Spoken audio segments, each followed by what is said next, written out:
In today's video, I'm going to teach you how to delete Google Merchant Center account. Before we begin, a quick heads up. Closing your Merchant Center account is permanent. Your product data will be removed and shopping activity tied to this account will stop.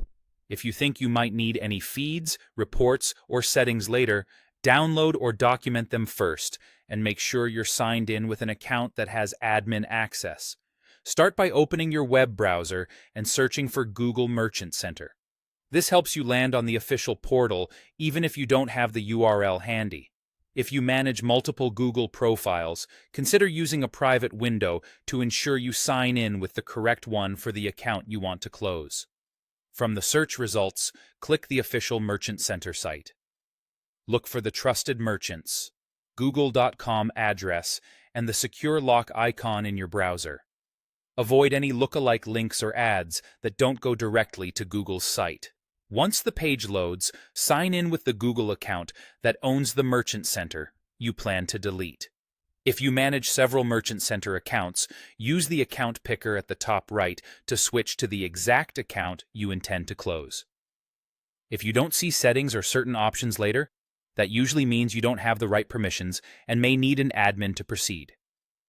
After you're in the correct account, navigate to Settings.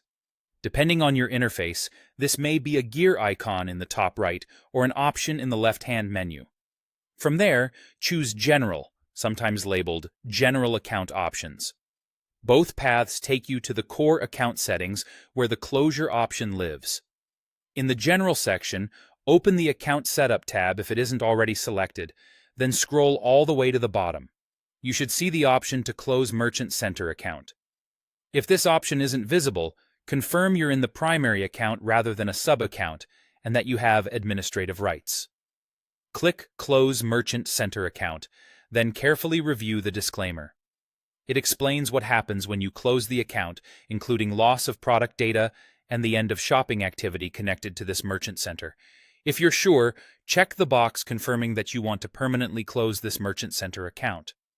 Finally, click Close Merchant Center account to complete the process. You may be asked to verify your choice or sign in again for security. Once done, you'll receive a confirmation, and the account will no longer serve products. If you need Merchant Center in the future, you'll create a new account from scratch.